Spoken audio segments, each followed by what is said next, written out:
Sud Radio, le coup de cœur des libraires. Valérie Expert, Gérard Collard. Ah ouais? Eh oui, Gérard Collard, il Gérard est là. Collard. Bonjour Gérard. Alors, on a encore plein de bons livres Ouais. et on est content de les partager avec vous. Alors, votre coup de cœur cette semaine pour commencer? Alors j'en ai plein, mais alors je suis tombé sur un livre, un roman historique. Mais roman historique, c'est un vrai roman. Enfin, je vais me faire tuer si je dis un roman historique, c'est pas un vrai roman, c'est un roman. Mais là, il est vraiment littéraire. C'est pas uniquement le côté historique des choses qui fait la valeur de ce livre. Alors, il s'appelle François Elborn. Ça s'appelle Deux étés 44. Ouais. C'est Metz 44, Drancy 44. Alors bien dit, on dit pas Metz, il faut dire Metz. Metz. Les gens de là-bas, ils sont très susceptibles. Donc, j'ai écrit Metz M-E-2-S pour pas me planter. Ouais. Alors, ça commence. C'est Louis XV. On est sous Louis XV. Alors Louis XV, là, sa femme veut plus le voir parce qu'il lui a fait 7 enfants. Puis elle lui a dit, ça va, ça suffit, mon chéri. Donc il part à la guerre. Il est fringant, il est beau. Il emmène ses 2 maîtresses, hein, dont une qui était une des héroïnes de Pascal. Vous savez, en pocket, l'histoire de cet homme qui raconte. C'est la duchesse de je ne sais plus comment, mais vous allez me retrouver ça. Oui. Donc, il part avec les 2. Et alors là, on a droit de faire plein de choses quand on est loin de la reine et puis que on est à la guerre. En plus, il part avec les 2 sœurs, hein, donc il aime bien s'amuser avec les 2 sœurs. Vous voyez le côté, là, c'était voilà. Ah, maintenant, il serait mort, le type, hein. Et tout d'un coup, il tombe malade. C'est la panique. Il y a les 10 médecins qui sont autour. Alors, on touche pas au roi, hein, parce qu'on n'a pas le droit de toucher au corps. Et alors ce cas, c'est génial parce qu'ils lui font 10 des lavements, ça va être super sympa. Et puis ils le saignent 10 fois. Mais alors j'ai appris qu'une saignée, c'était 50 centilitres de sang par saignée. Ça veut dire qu'au bout de la 10e, il n'a plus rien. Le gars, il devait être blanc comme un cachet d'aspirine. Non, il va mourir. Alors il se dit, c'est Dieu qui me punit parce que j'ai péché avec les femmes et tout. Et là, il y a le maire de Metz, je crois, qui dit, écoutez, j'ai un espèce de médecin un peu rebuteux et tout. Voilà, on va le faire venir. En fait, il est juif, le médecin. Et la médecine juive, à l'époque, était beaucoup Plus en avance que... Et lui, il va toucher le roi, il va le palper, il va rester 3 jours avec, il va lui donner alors des vomitifs, plus des potions, des choses comme ça, et il va le soigner, il guérir. Parce que qu'est-ce qu'il avait, le roi? Tout simplement une dysenterie. Ah ouais. À l'époque, on en mourait si c'était pas voilà, exactement. correctement soigné. L'auteur, en même temps, voulait enquêter sur son grand-père, lui qui est mort à Drancy, en 44. Le même jour, 15 août 44. Voilà, c'est quand même assez fascinant. Et le côté le plus fascinant, je pensais à un ami qui disait qu'il y avait des fils d'or qui reliaient les gens et qu'il n'y avait pas de hasard. Il va dans une malle et là, il découvre que ce grand-père faisait des enquêtes sur ce médecin juif à Metz. Et là, c'est le parallèle entre le temps des Lumières, c'est-à-dire il va venir... l'émancipation des Juifs avec la Révolution, et puis Drancy avec, comme dirait l'autre, c'est les ténèbres, hein, c'est l'enfer, sa famille va être massacrée, et le grand-père va mourir parce qu'il va être le dernier train de Drancy. Alors, je vous le fais comme ça, mais c'est un vrai roman, vous êtes dedans, vous ne lâchez pas du tout, il écrit très très bien, c'est son premier roman, je trouvais ça génial. Le parallélisme est incroyable, vous allez découvrir... Oui, c'est... oui, vous allez découvrir 2 épisodes. Alors, je connaissais Drancy parce que, c'est tellement atroce et qu'on ne peut pas passer à côté. Mais l'épisode de Metz avec les 2 maîtresses de Louis XV, c'est une merveille. Ne passez pas à côté, c'est chez Stock. J'ai passé un moment, mais fabuleux. En plus, après, j'ai été revoir, j'ai relu le bouquin de Pascal chez Pocket et tout. Et c'était vraiment... voilà. Bon, allez-y, c'est vraiment pour moi un des incontournables. Ça s'appelle 2 étés 44, Metz 1744, Drancy 1944, et c'est chez Stock, effectivement. Ouais. Puis ça parle de femmes aussi. Hein. J'ai commencé à le lire, effectivement. Et Pascal est un être exceptionnel, un auteur exceptionnel, parce qu'il parle des femmes dont on ne parle pas forcément, mais qui ont eu une importance incroyable sur dans le pays, oui, absolument. Qui ont joué. Et puis, il y a toute cette et qui sont derrière les héros, ceux dont on parle, et elles ont joué un rôle assez important. Absolument. Non, mais et puis il écrit bien, hein, franchement. Absolument. Puisqu'on est dans l'histoire, remarquable historien Adrien Goetz de l'Institut, moi aussi. Alors, il enseigne l'histoire de l'art à la Sorbonne. C'est un homme passionné, érudit, passionné, passionnant. Et il publie Dictionnaire amoureux de la Toscane chez Plomb. Et vous prenez comme un dictionnaire, vous ouvrez. Alors, allez savoir pourquoi. Moi, je suis tombée sur la cuisine. Sur les Contucci et Vinsanto. Donc, c'est la Madeleine de Proust de la Toscane. Mais beaucoup plus que ça, vous allez découvrir les auteurs, les Goncourt qui sont passés par la Toscane, ce que c'est que le néoclassicisme. Et en plus, il vous raconte tellement d'anecdotes que vous êtes emporté. Puis ce sont des petits articles courts. C'est très vivant. C'est très vivant, ça fait une page. Et j'ai bien aimé, moi, parce que j'ai été étonnée, yoga. Depuis quelques années, c'est devenu le loisir de la mode en Toscane, en particulier sur l'île d'Elbe. Garantie de ne rien visiter. Foin de Renaissance et de Quattrocento, repos total, grâce à des enseignants qui aident leurs pensionnaires à faire le vide. Si le yoga avait existé en 1814, l'histoire du monde en eût été changée. Cette petite ironie et petite, ceux qui vont en Toscane pour ne pas voir la Toscane, c'est un peu désespérant. Mais il y a les cafés historiques de Florence. Mais c'est génial, hein, franchement. C'est les bains de mer. Oui, les bains de mer, franchement. Et c'est là, il fait pas beau, vous lisez ça, et en plus ça donne envie parce que c'est une collection, il y a quand même il y en a, on sent qu'ils ont fait des dictionnaires amoureux parce qu'il fallait refaire leur moquette. Hein, mais lui, alors on sent qu'il aime la Toscane et tout. Et puis il a un style vivant. C'est vraiment, j'adore ce. Moi aussi. Franchement, je suis rentré dedans et on le vend. Alors les gens adorent. Très bien. Il y a un fantasme de la Toscane, mais là vous rentrez au plus profond avec des choses très diversifiées. C'est très très réussi, franchement. Et puis ça, c'est un bon complément du petit futé ou du guide du routard. Je redonne ça automatiquement aux gens. Alors, et ça va leur donner des idées. Puis ils vont pas aller comme des neuneux dans c'est érudit, c'est intelligent. Dictionnaire amoureux de la Toscane, Adrien Goetz, c'est chez Plomb. Alors là, vous regardez sur podcast, c'est une merveille, c'est une BD. Je suis pas un spécialiste des BD, mais alors là, les illustrations sont absolument somptueuses. C'est le premier tome, ça s'appelle Crénon Baudelaire. C'est Dominique et Tino Gelli qui ont fait une adaptation BD d'après le roman de Jean Telet.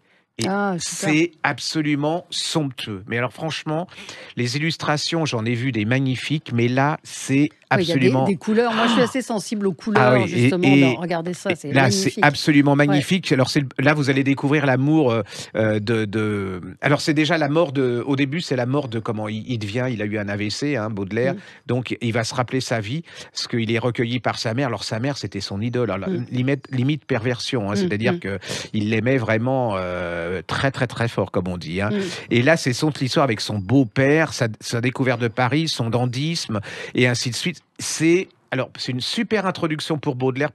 Si vous avez des enfants qui passent leur bac et tout ça de français, vous leur faites lire ça déjà, ça va les passionner pour Baudelaire. Et c'est un magnifique objet, c'est somptueux. C'est un livre d'art. Pour moi, alors franchement, c'était une découverte. C'est chez Futuropolis et on peut citer les auteurs Dominique et Tino Gelli. Je sais pas comment on dit, Gelli ou Gelli. C'est incroyable. Mais c'est très beau parce que c'est et puis vous découvrez Baudelaire d'une manière vraiment incroyable, à la façon de Telet. C'est-à-dire un peu irrespectueux, vraiment c'est... Voilà, c'est un de mes gros coups de cœur. J'y ai passé du temps à le lire, cette BD. Moi, j'ai redécouvert en poche Americas, de Christian Niemiec et Ludovic Manchette. Là, c'est vraiment, s'il pleut, que vous vous emmerdez et tout, vous prenez ça, espèce de road movie d'une petite fille qui décide de quitter sa famille avec des parents un peu tordus, un peu mal aimés. Elle décide d'aller retrouver sa sœur qui est partie, donc elle habite à Philadelphie, et sa sœur est partie un an plus tôt à Los Angeles pour devenir une playmate dans la Hefner Mansion. Et donc, cette gamine qui a 13 ans, qui en paraît un petit peu plus, elle n'a même pas tout à fait 13 ans, elle part en stop, en bus, il lui arrive plein de choses, mais c'est des rencontres, c'est feel good, parce qu'il n'y a pas de drame, il n'y a pas de truc. Mais c'est un bon portrait de l'Amérique des États-Unis de cette époque-là, et de la musique, et elle rencontre, on ne va pas tout révéler, mais un chanteur qui va devenir peut-être célèbre. Absolument. Et comment elle va arriver à Los Angeles, c'est des portraits de l'Amérique de cette époque-là, des années 80. Il y a la suite qui vient de paraître. Il y a la suite qui vient de paraître. Et les gens, alors en plus, sont sympathiques. Moi, ils n'ont pas la grosse tête parce que généralement, et ça marche à partir de 14 ans. Oui, parce que c'est l'histoire d'une gamine. Ça fait penser un peu à ce film. Alors, je me souviens plus de la gamine qui est dans un camping-car. Oui, mais c'est en road movie. Oui, c'est exactement ça. Et c'est très visuel. Par cette gamine de 13 ans. Absolument, c'est très visuel. Et elle a 13-14 ans. Et les gosses se mettent dans le. Et je trouve que ça vaut largement beaucoup de feel good parce que on le met dans le feel good, mais en fin de compte, c'est 2 bons romans, quoi. Oui, c'est vraiment très bon. Quoi d'autre, Gérard? Je sais que vous aimez bien les livres pour enfants. Oui. Et ben voilà, moi j'ai adoré de Bernard Villot et Agnès Ernoux, c'est chez Margot. Le roi qui pue. Ah voilà. Alors déjà les illustrations c'est pareil. Regardez les podcasts parce que franchement ça vaut la peine. Wow. On est une émission filmée en fin de compte. Absolument. On est une radio. Et alors c'est l'histoire d'un roi qui est gentil, mais il s'appelle le roi qui pue. Alors quand vous appelez le roi qui pue, c'est très compliqué. Et alors lui, il cherche une femme parce que il veut un héritier, mais personne ne veut devenir Madame qui pue, hein. Donc non, c'est pas possible. Il va voyager. Alors il dit peut-être la solution, c'est de supprimer les U. C'est-à-dire qu'il devient le roi Kip et on dit plus une boule mais une boule. On dit plus une poule mais une pôle. Et puis il rencontre une femme incroyable qui aime la même chose, parce que lui, c'est un gourmand, c'est comme vous, il aime les religieuses, les desserts, les et elle est folle de desserts et tout, mais il n'ose pas lui demander sa main, parce qu'il dit, c'est pas possible. Puis bien un jour, il se lance, il dit, voilà, j'adorerais que vous soyez ma femme, mais je m'appelle le roi qui pue. Et elle me fait, c'est pas grave, parce que moi, je m'appelle je crois que c'est Morissette qui pète. Mademoiselle qui pète. Voilà, et donc c'est absolument, ça marche avec les enfants, c'est incroyable, ça marche avec les parents. Les illustrations sont, moi, je trouve très élégantes, très pleines d'humour. Très drôle, c'est tout en finesse, c'est subtil parce qu'on aurait pu tomber vite dans la vulgarité. C'est une petite merveille. Très mignon. Ah oui, c'est vraiment. À partir de 3 ans, à peu près. Oui, et puis alors il y a des parents qui s'en foutent, c'est ce que je disais, parce que il faut leur raconter toujours Madame qui pète et Monsieur qui pue, et c'est tous les. Alors je vous signale que le livre qui pète, que le livre des proutes, il marche plus. Donc je sais pas comment on fait. Il y a eu tellement d'appui sur le prout. Puis en plus, il a un problème, ce livre, c'est qu'il se déclenche tout seul. Donc ça peut être. Il y a des quiproquos qui peuvent être pas mal, mais le livre des proutes aussi est très drôle. Mais il y a toute une série. Il y a l'histoire du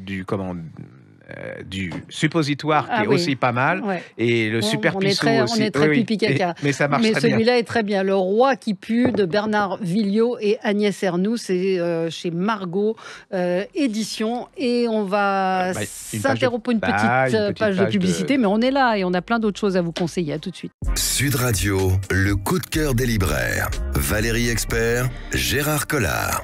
Avec vous sur Sud Radio, on continue à parler livres. Un mot sur le livre de Florence Bergeaud-Blacker, Le frérisme et ses réseaux, chez Odile Jacob. Cette femme, elle est menacée de mort. C'est une enseignante, c'est une chercheuse. Le CNRS, cette semaine, s'est réveillé en disant oui, on la soutient, etc. Elle connaît extrêmement bien tout ce qui est l'islam politique, l'islamisme, l'entrisme. Elle décrit extrêmement bien comment fonctionnent les frères musulmans. Il faut la soutenir. D'abord, ce qu'elle écrit est passionnant. Et elle avait fait tout une enquête aussi sur le halal, sur les femmes. Et à cause de cette enquête, aujourd'hui, elle est menacée de mort. C'est-à-dire qu'aujourd'hui, il y a des gens qui sont menacés de mort parce qu'ils écrivent sur des sujets qui dérangent et que l'affrontement... Et elle est menacée et condamnée par des collègues de travail, par des chercheurs. Oui, c'est le CNRS, c'est ça qui est la violence. Là, on a un gros problème en France au niveau de toutes ces institutions. N'importe comment... je ne peux pas tomber dans la provocation, mais la gangrène est un peu partout. Donc, Le frérisme et ses réseaux, Florence Bergeaud-Blacker, c'est chez Odile Jacob. Livre intéressant, passionnant, et vous la soutiendrez comme ça. On continue, sans transition, comme on dit. Alors, Marie-Justine Kernel, ça s'appelle Les Confessions de Madame 100 kilos, c'est chez Lattès. Alors, c'est un livre... Moi, j'ai été happé par la couverture parce que la tête de la... Elle est comme à son époque, comme la Goulue était à son époque, c'est-à-dire qu'on aimait les gens confortables, on préférait les départementales aux autoroutes, et moi, je suis tout à fait d'accord. Alors, elle naît dans une famille bourgeoise, assez classique, elle est assez heureuse. Le problème, c'est que le père va vite... il est un peu bizarre, le père, enfin, il est un peu fantasque, comme on dit. Il va être ruiné, il va falloir gagner de sa vie. Et sa sœur, alors elle se fait avoir par un homme et tout, et donc là ça va déclencher quelque chose en elle, et elle va devenir une arnaqueuse. Et alors elle va monter une agence, elle va travailler pour une agence de marieuses, enfin pour l'époque ça s'appelait une entremetteuse. Donc elle va faire des escroqueries pas possibles, les types diront rien, se plaindront pas dans un premier temps parce qu'ils auront trop honte de s'être fait avoir. Elle va se marier 3 fois, Et elle divorce pas, c'est ça qui est très fort. Elle change de nom, mais elle divorce pas. Elle est très très très très forte. Elle va faire des tas d'escroqueries pas possibles. Alors elle va être rattrapée pour ses escroqueries, mais surtout le dernier mari. Il y a une tentative de meurtre parce qu'il y en a quand même un escroquet qui tente de se rebeller. Lui, le mari. Comme beaucoup d'hommes, il se tire. Et elle reste là et elle va écrire dans sa prison son histoire. Et donc c'est elle qui raconte. C'est un manuscrit qui a été retrouvé par Bruno Fulini. Et c'est incroyable, l'écriture est incroyable. C'est ça qui est le truc, c'est-à-dire qu'on a beaucoup lu ce genre de choses. On se dit c'est marrant, puis c'est illisible. Parce que c'est quelqu'un qui raconte l'histoire. Souvent, là, c'est elle. Et puis elle le raconte d'une manière, c'est super bien écrit, avec intelligence, avec recul. C'est vraiment un roman, c'est une écrivain. Moi, je trouve que il y en a beaucoup qui feraient. Et puis c'est des femmes escrocs, des femmes comme ça, un peu bandits sur les bords. C'est rare. C'est une rebelle, son idée. C'est un peu une histoire. Elle fait partie de l'histoire des femmes quelque part, parce que pour beaucoup de femmes, c'était c'est pas le cas de tout le monde, mais c'était une manière d'exister, d'être indépendante et tout. Et alors, elle a surtout ce brin de plume qui est quand même incroyable. Moi, je me suis fait avoir et tout, parce que voilà, j'ai déjà imaginé de monter une arnaque à l'agence matrimoniale. C'est pas mal. Et puis se marier 3 fois en changeant de nom, mais en étant le même. Elle s'appelait Marie-Justine Penel, donc dite Madame 100 kilos. Et rien que la couverture, moi j'avais été attirée par la couverture. C'est chez Lattès où vous vous dites c'est quoi ce truc. Et effectivement, c'est ce manuscrit qui. D'habitude, je dis ne lisez pas les préfaces, ne lisez pas les avant-propos. Voilà. Et là, allez-y parce que c'est intelligent, ça remet les choses en place et ça vous permet de bien comprendre l'histoire de cette femme. Allez-y, parce que alors il y a des gens qui disent je peux pas lire ça, c'est la couverture, mais au contraire, moi je trouve que la couverture, elle est géniale. Moi, ça fait penser à la Goulue. Oui, la Goulue, c'était pas une escroqueuse, elle utilisait son corps. Non, mais là c'est une vraie histoire. Elle raconte comment elle a fait. Ah mais non, allez-y, ne passez pas à côté. C'est un bon moment. Un livre, je vous en avais parlé, mais il vient juste de paraître. Rugby, mourir fait partie du jeu. C'est paru aux éditions du Rocher. L'auteur, c'est Philippe Chauvin. Il a perdu son fils de 18 ans qui jouait au rugby, son premier match en tant que titulaire. C'est un très beau livre parce qu'à la fois, il est pudique. C'est un homme très, très digne qui a entamé un combat pour que les règles du rugby changent parce que c'est devenu d'une violence. Oui, c'est ça aussi, parce que c'est pas que l'histoire, c'est absolument pas larmoyance. Et il raconte ce qui est arrivé à son fils, comment les autorités ont totalement ignorer ces appels, l'ont reçu en disant oui, bien sûr, il ne s'est rien passé.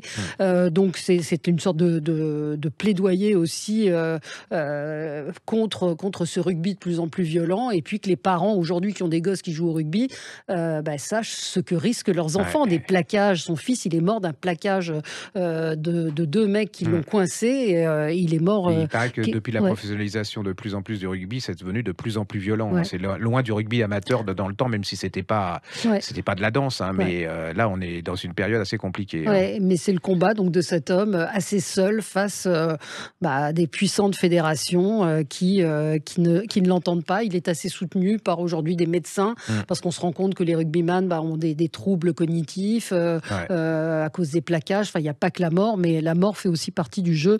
Vraiment, je vous conseille ce livre, Philippe Chauvin, Rugby, donc c'est écrit en gros, mourir fait partie du jeu, aux éditions du Rocher. Ah oui, alors je voulais vous dire, parce que je me suis fait engueuler parce que je parle de livres qui n'existent plus.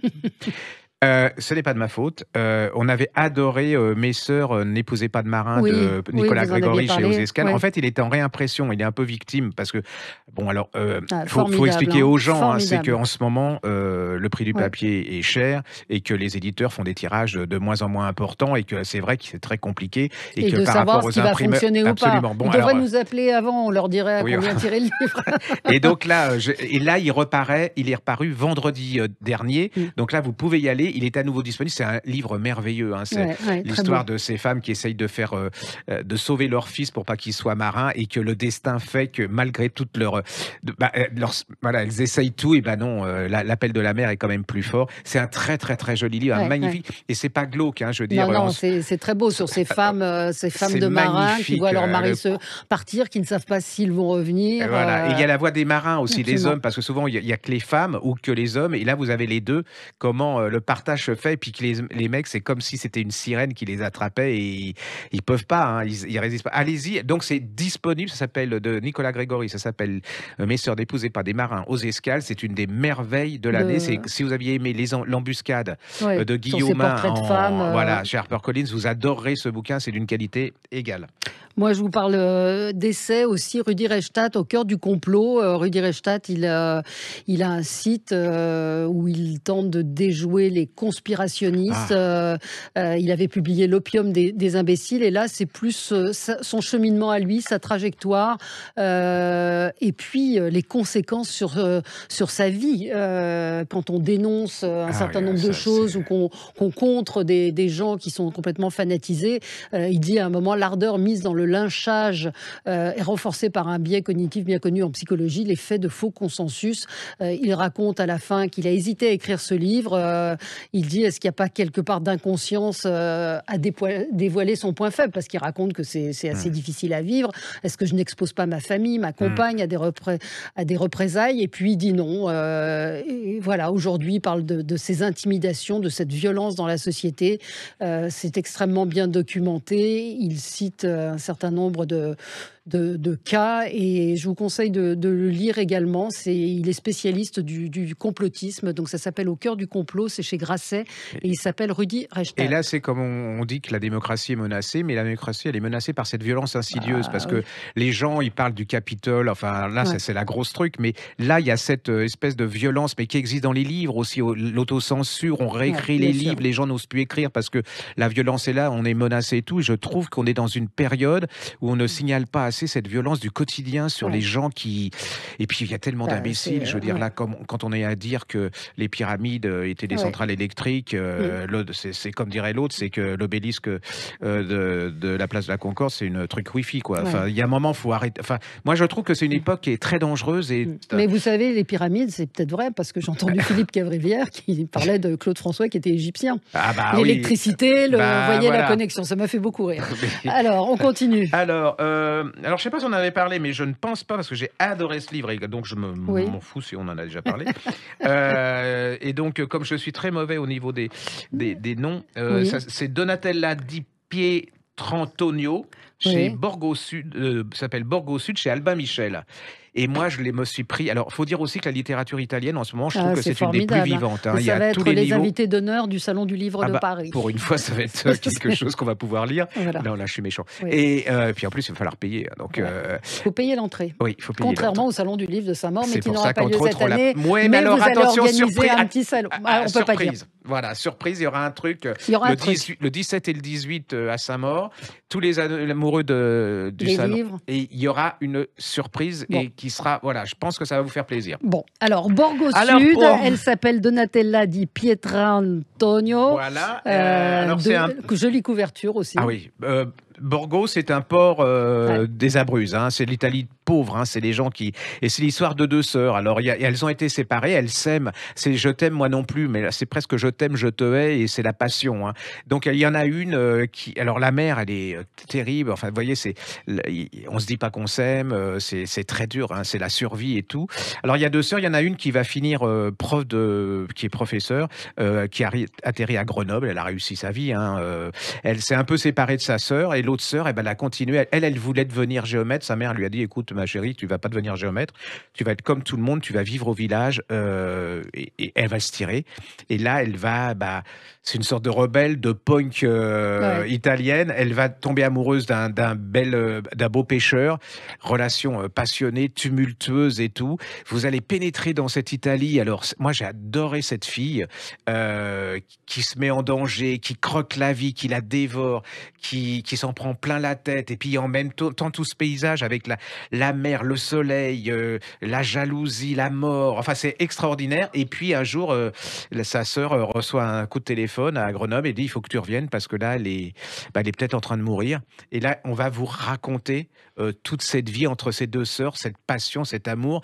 C'est absolument magnifique. Moi alors je l'ai lu déjà il y a un petit moment, et pour que je m'en souvienne il faut vraiment que voilà, parce que vu ce qu'on lit, il y a un moment ça se bouscule un peu dans le peu de cerveau que j'ai. Et là, ces deux sœurs, et la sœur en particulier, celle qui reste dans le Nord, c'est...